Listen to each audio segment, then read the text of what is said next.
before I really start this video, I just want to tell you guys one thing. The reason why I am reviewing this show is because I plan on reviewing every SummerSlam pay-per-view to build up to this year's one, which will be on August 23rd. So I am going to review every SummerSlam pay-per-view from 1988, which is this video right now, up to 2014. And I will also do a top 50 SummerSlam matches video after I've reviewed every SummerSlam for you guys.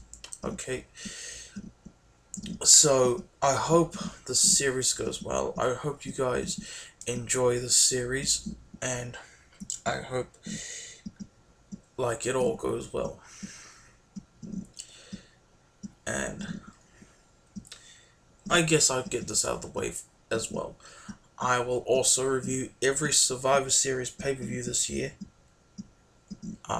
from 87 to 2014, to build up to this year's SummerSlam Survivor Series, and I will do a top 25 Survivor Series matches video, but that won't be until November, probably, or late October.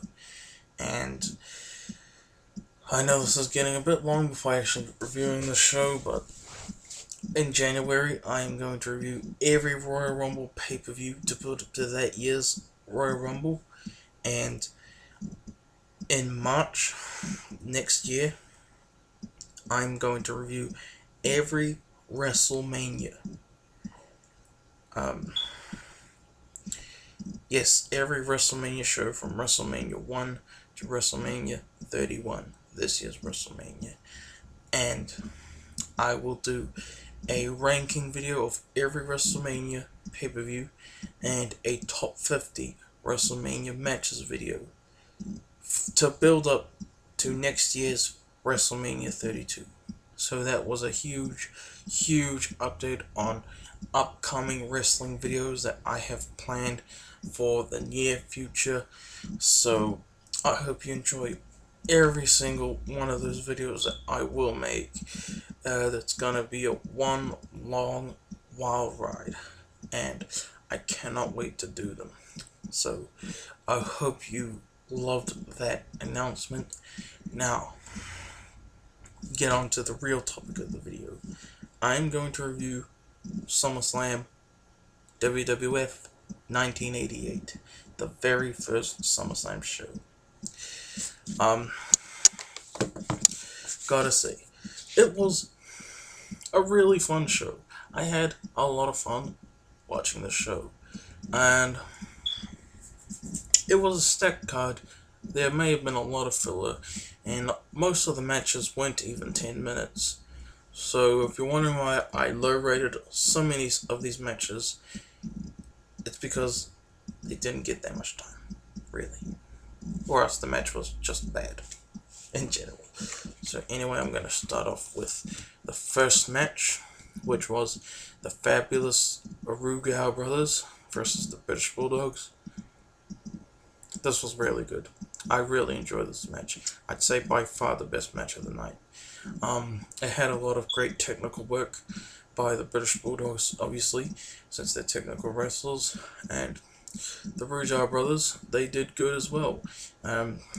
Some can argue that they were carried, but the crowd was really hot for them, like in a negative way. The crowd was like cheering for the British Bulldogs throughout the whole thing, and the Rougeau brothers, there was a spot in the match where they just kept putting on the abdominal stretch,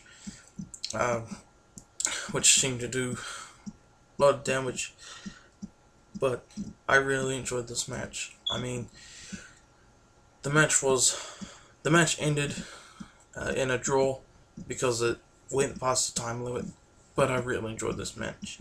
And I'd say by far the best match of the night, honestly, in my opinion, of course. So that's that. Next match is Bad News Brown versus Ken Pantera. This was nothing. It was just like a little 3 minute brawl, and then Bad News Brown pins Ken Pantera, whatever. Um, so that's that. Then after that, we got Ravishing Recruit versus Junkyard Dog. This was fun for what it was. There was this funny part at the start where Junkyard Dog was like kind of headbutting Recruit while he was on all fours. That was a funny, cool spot, and this was a fun. This was fine. Not gonna lie, and then Recruit got Junkyard Dog on the ground. He went on the top rope to do a diving fish drop, and he kind of pulled his pants down a bit to reveal his like boxes. That was funny. But then Jake the Snake Roberts came in and beat him up and cost him the match. So Rick Rude won by DQ because of an interference. So it was just short, but if this match got more time, I think it would have been really good. Probably 3-star range, but it was what it was. Next match, we have another tag team match. The Bolsheviks versus the Powers of Pain. No one cared about this match. I didn't care about this match. It was just one small powerhouse thing. And I'm trying to remember who won. Who won the match? I'm gonna go Wikipedia. Yep, the Powers of Pain got the win. I didn't care for this match. So that's that. And early in the show, Honky Tonk Man announced that there was going to be a surprise opponent for him, who was going to face him for the Intercontinental Championship. And that person turned out to be the Ultimate Warrior. God rest his soul. And this was just like 30 seconds. He was beating the crap out of Honky Tonk, and he did the splash, got the win, UIC champion, Ultimate Warrior. Awesome moment. I can't rate the match, so that's an NA, of course, not applicable. And yep. Then we got the next match, Don Moraco versus Dino Bravo. This was a really fun match. It was about 9 minutes, I believe. There was some great technical work, a bit of some rest spots, but that was fine with me. It was fine for what it was. Definitely better than I thought it'd be. I enjoyed this match for what it was, and I gotta say it was pretty good. And next we have the WWF Tag Team Championship match. Hart Foundation challenging the Demolition. This was really good. I really enjoyed this match. Mainly because of what Bret Hart did.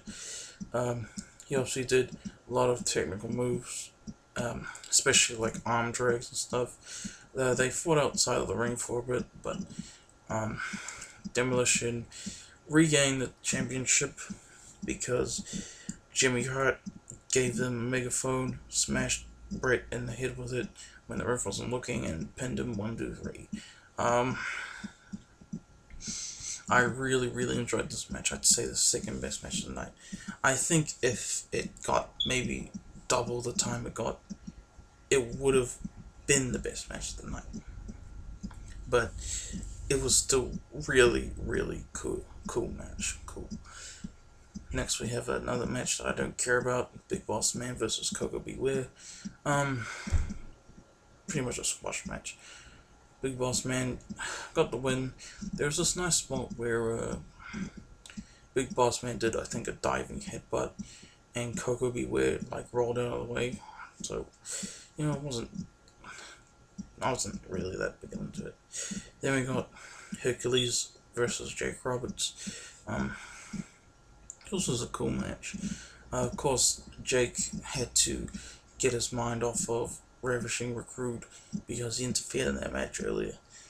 And So this was a cool fight. There was this really cool spot where Jake the Snake had him in a headlock, some sort of headlock submission hold, and Hercules did like a back suplex onto the floor, and Jake still had the headlock on. That was a really cool spot, and Jake got the win. That was cool match. And then we got the main event, tag team match with Jesse the Body Ventura as the guest referee, the Mega Bucks versus the Mega Powers. This was a fun match. This was really good. It was way better than I thought it'd be. Mainly because of what, actually all because of what the Mega Powers did. It was just a great, typical Hogan match, but I still had fun watching it. And the ending was funny. How did it end? Miss Elizabeth took her skirt off to distract the referee, and then Hogan was able to pin $1 Million Man. They got the win. Everyone's happy. So that was my review of the very first SummerSlam. Expect review of SummerSlam 89, 90, 91, 92, all of the SummerSlams sometime in the near future. Overall, SummerSlam 88, a good show for its time.